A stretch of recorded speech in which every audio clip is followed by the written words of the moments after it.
from 18-year-old Joseph Coleman, known as Lil Jojo. He was shot by a drive-by shooter while riding his bike in Inglewood. Lil Jojo released this music video online that mocked rapper Lil Reese, associated with the biggest star in the city's hip-hop scene, Chief Keef. Who do you think is responsible for your son? Chief Keef. What up, gang? Back with the real, you know what's the deal. One of the most notorious hits in Chicago has been that of Lil Jojo. Tales of how it have swirled around the net for years about who was involved and how it went down. In this vid, we're going to detail the beef between Chief Keef and Lil Jojo that led up to him being murked, and the numerous slides to catch each other lacking that initially failed into one was successful in upping the score. Stay locked in to know some of Chiraq's now famous rappers who may have had a hand in this hit. Let's chop it up and break it down. Bloodshed and Chiraq have become so closely tied to one another, it's become normal for the two to be spoken in the same sentence. This is due to the focus on so many media coverage on rappers and their gang affiliations.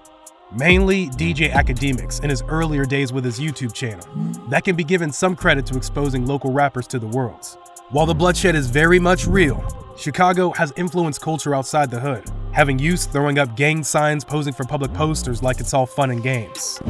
One beef between two rival gangs of Chiraq that is far from fun and games was between 300 and 069 Brick Squad, mainly Chief Keef and Lil Jojo.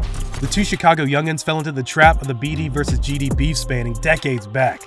Chief Keef was affiliated with the 300 Lamron gang, which was a BD Black Disciple set, and Lil Jojo was affiliated with 069 Brick Squad, which was a GD Gangster Disciple set. However, 069 Brick Squad also claimed Insane GD, which has a whole other savage dynamic in the mix. See, insane GDs are GDs, but both GD and BD can get in if they ops. Lil Jojo was an insane GD, which made him even more ruthless in the streets.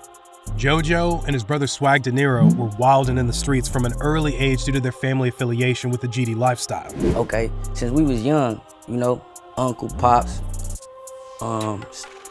just, older males, everybody GD, you know what I'm saying? Chief Keef wasn't to be taken lightly either. He was just as reckless as Jojo, even up in the pole to shoot the cops. It's no surprise that BDs and GDs, Keef and Jojo bumped heads. But what set things off between the two? This can go back to a number of hits between GDs and BDs, but we're gonna focus in on strictly the beef surrounding these two. What set Jojo off on a path to destruction wasn't even Chief Keef. Well, not directly. But indirectly, it was his homie at the time, Lil Durk. In 2012, Lil Durk dropped one of the early bangers of his career, L's Anthem. The song was the spark to the feud between Keef and Jojo because of just one line. Brick Squad, I say F 'em. That's all it took for Jojo and him to crash out. His brother Swag De Niro confirmed in an interview that line from Durk tripped bro out, and it was smoke from then on. He didn't really want to rap until he heard Lil Durk's song, that L's Anthem.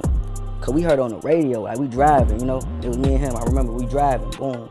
He said, Brick Squad, like this on the radio, fool, you know what I'm saying? At that time, Chief Keef was right alongside Durk heating up the Chicago drill scene, releasing two bangers, 300 and Every Day. Jojo was sitting back seeing 300 this, 300 that, and wasn't about to just have him showing out after Durk's blatant diss.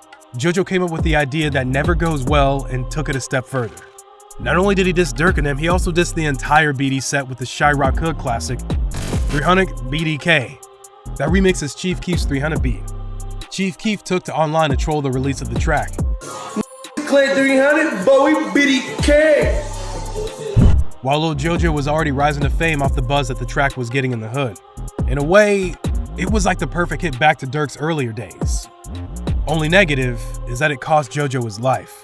The producer of the track initially didn't pay Jojo any mind, but the chatter about his talent on the mic made it impossible to deny giving him an opportunity, and it took off like a rocket. I ain't gonna lie, I ain't take Lil Bro serious, folks. It took all the guys to tell me, like, folks, put folks in the studio. I'm like, all right, I'm gonna put Jojo in the studio, folks.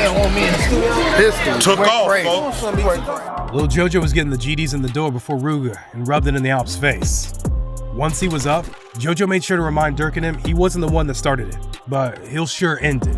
Jojo was on a pressing run, receiving recognition for the disrespectful massive hit. One of your songs that grabbed the whole city attention right now, you know what I mean, is what's the actual title to it? 300K, really like that. Then he kept the pressure up. dropping the track Tied Up.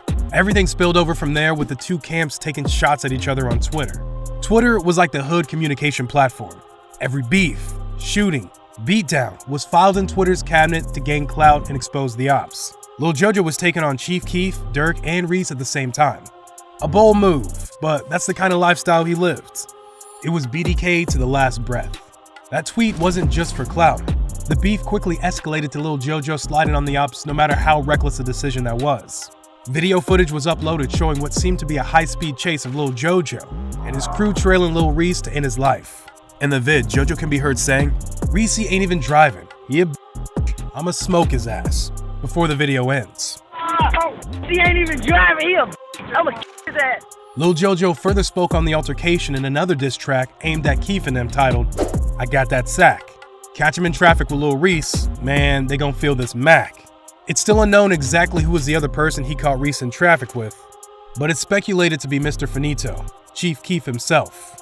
Filing their beef in the Twitter archives, a much deeper story emerged.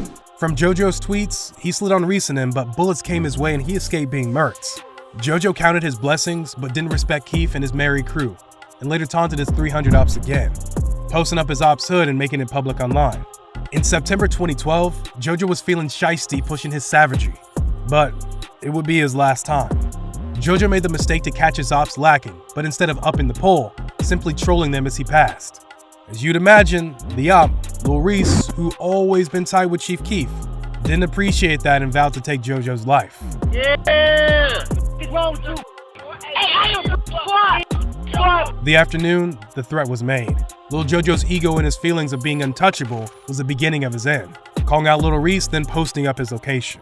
Sadly, someone tested his gangster and took him up on his challenge, and that same night, Lil Jojo lost his life.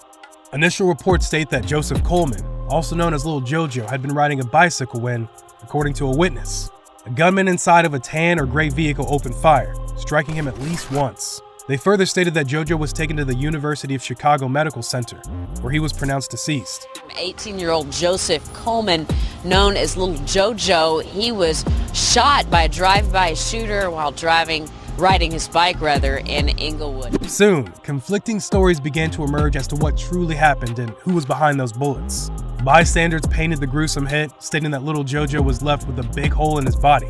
They heard about 6 shots ring off. In an interview with Vlad, Swag De Niro detailed a different story to the news, saying he was with Jojo just an hour before his passing. Said he dropped him off at the location. I dropped him off, okay. That nigga died probably less than an hour from when I dropped him off. Okay. According to him, Jojo was never on a bike, but was hit once the bullet went through his heart. He took me to the room, he said he got shot in the back once. He got shot once. And that shit traveled and went through both sides of his heart. That dude got shot one time. He wasn't on a bike.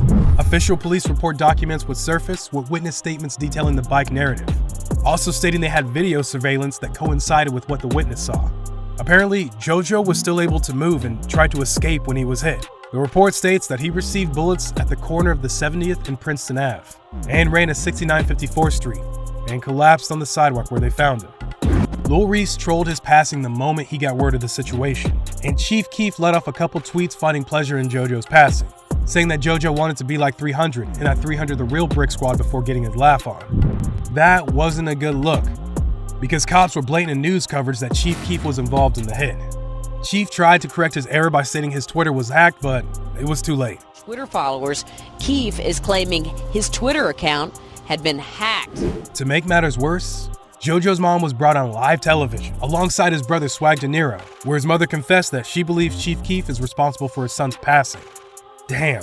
Talk to you, but who do you think is responsible for your son's death? Chief Keef. You believe he himself pulled the trigger?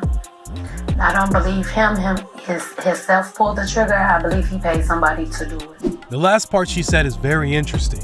She believed he paid someone to do it. Check this out. Zach TV, RIP to him, did an interview in the hood with Lil Jojo's homies, one of which claimed he was there when Jojo got hit up, but they didn't have their poles with him. Basically, they were caught lacking. Late at night, it's 2 in the morning, we in Chirac. Bro, is it true that you was with Lil Jojo when he got killed, bro? Yeah, it was true. You feel me? I was right there. Check this part out where his homie said, So We heard them on JoJo Boy. We heard them rap niggas put money on bro head. We heard them rap dudes put money on bro's head. Before the others seemed to cut him off from saying too much, meaning Keef and them didn't have anything to do with it. There has since been new info going down in the rabbit hole of information about who was really the hitter and the get back that was hard. Swag De Niro claims the shooters already got hemmed up. Chief Keef's cousin, Tato, named Chief Keef affiliates as the hitters. Even the late King Von was taunting the ops about knocking JoJo top off. King Von don't knock JoJo. We don't knock JoJo shit today. Stretch gang guy.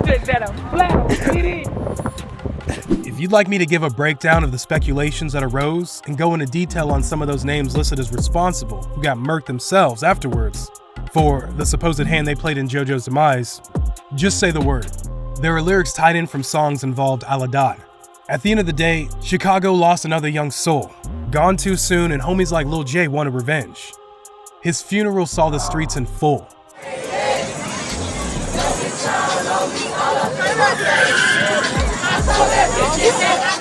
His name is being kept alive by his homies. So the movement's still living on, man. Movement always living on. Hey, and I want to let y'all know, man, can't no stop this BDK movement, man. But JoJo or us. So all them niggas talking about the BDK movement over with. And the spot where he lost his life is still the block that he dedicated his life to. You know what I'm saying? You get caught up in this shit. This real life. This where Lil Jojo. So, there you have it. Thanks for kicking it with your boy. Appreciate the love and support. Catch y'all on the next one. Peace up and peace out.